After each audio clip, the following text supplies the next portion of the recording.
Okay, we're at the Fort Lauderdale Airport, early, waiting for Huckabee to take the stage. Samuel Elliott Anderson is going to get a chance to see our next president in person. Well, but I want to get a sign. You want to get a sign? He's Okay. really excited too. You can Yeah. tell. Who do you want to be our next president? Huckabee. Huckabee. Anyone with the ability to think rationally and enough humility to admit that they are wrong can look back at Mitt Romney's history. I've actually put together a little commercial about Mitt Romney. If you look under my screen name, you'll see it. And it's a compare and contrast video, but it actually compares and contrasts Mitt Romney with Mitt Romney.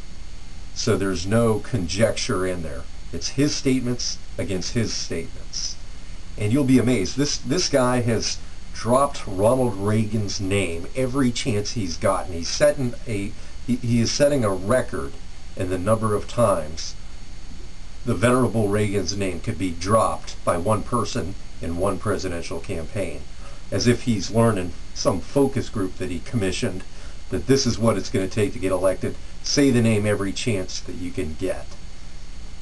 And go back just a few years and watch in my video, and you will see that this same man, when he was in the company of liberals running against Ted Kennedy, you will see him denounce Ronald Reagan emphatically. There was another race he was running against a woman for governor in Massachusetts, where he is bragging about how pro-abortion he is. It wasn't like he was just trying to make himself subtly look pro-abortion. He was bragging about how he and his mother and his family are pro-abortion. He was proud of it. He was boasting about how pro-abortion he is and that you wouldn't see him wavering on it. That is what a conservative looks like. Sean Hannity, Ann Coulter, Laura Ingraham, Rush Limbaugh. That is your conservative? I really have to laugh, because here these people are. They have chosen their side. They have beat down Mike Huckabee based on lies, distortions, and propaganda. And now they're acting like petulant children because they're not getting their way, because they essentially made John McCain the front runner. Mike Huckabee had done something unprecedented. The substance of what he had to say brought him from the so-called second, third tier. He shot up in the polls with almost no money, based upon the fact that the majority of Republicans heard what he had to say and embraced him. It was purely an organic rise that was unprecedented, at least in modern times. And they took sides based upon ignorance, but they have taken their stand. And there is no way under any circumstances that they're going to admit that they were wrong, no matter how much substance prevails among the rest of us. And all the while, there are three people in this race, and the aforementioned cretins are talking about this race all over Fox News as though it's a two-person race, and as if Mike Huckabee is being totally ignored, as though he's not even in the race, despite the fact that he is tied with Mitt Romney for second virtually. Statistically, he is. They're both at about 20%. So it's really, according to Fox News and these people, a two-person race, as though Mitt Romney somehow is more worthy of being the second candidate in the race as opposed to Governor Huckabee, who has gotten there on almost no money, on pure organic grassroots support.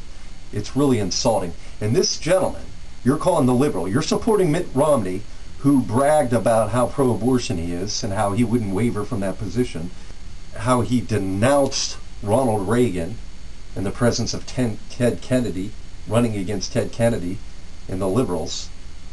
You're saying he's the conservative while you've got Mike Huckabee, the only candidate who signed the pledge not to raise taxes. He signed the pledge not to grant amnesty to illegal aliens. He's committed to building the fence. Mike Huckabee wants to abolish the IRS. And all those things combined, he is the liberal, and Mitt Romney also is weak on the Second Amendment. He's weak on everything. But they're somehow enchanted by the Republican Slick Willie, and they are at the point of no return.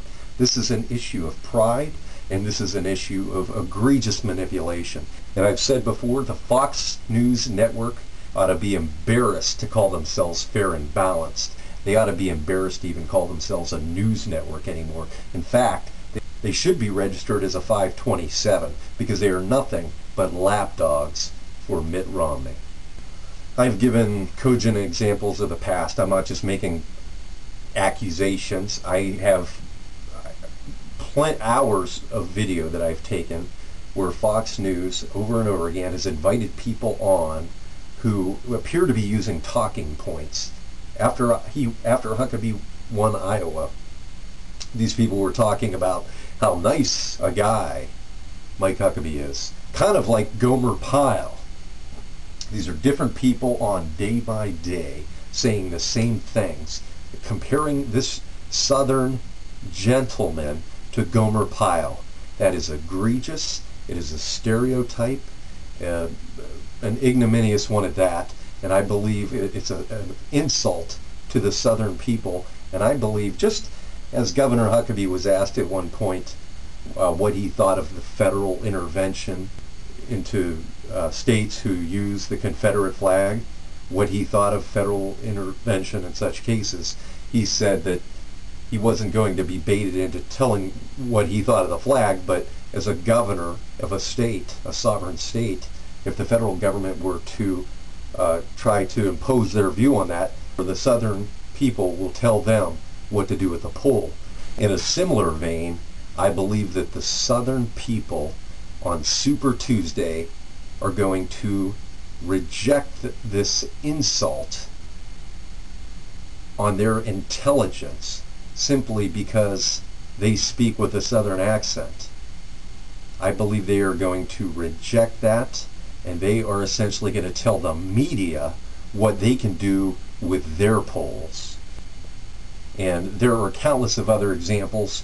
I recall Steve Ducey on Fox and Friends, another person whom I used to admire and have respect for, had Ron Paul on. Ducey asked Ron Paul what he thought of the cross/bookshelf on Governor Huckabee's commercial, and Ron Paul proceeded to tell Ducey in the audience that when fascism comes to America, it's going to be a cross draped in the American flag. And it was such a despicable thing to hear Ron Paul essentially call Mike Huckabee a fascist. But did Steve Ducey say a word to correct him? Did he express any outrage whatsoever? No. But the worst part was that Fox News played that over and over again throughout the day to actually give credence to the notion that Governor Huckabee was a fascist. That is despicable. So you have Mike Huckabee, the candidate who has pledged not to raise taxes, pledged not to provide amnesty to illegal aliens, and to build the fence, who is the strongest supporter of the Second Amendment. For the first time in American history, we have a top-tier candidate who actually wants the fair tax and is willing to fight for it. Yet these people have been duped by the Romney machine to believe that Huckabee's the liberal. They say we get the kind of government we deserve. I'm Mr. Arbitrage. Stay going.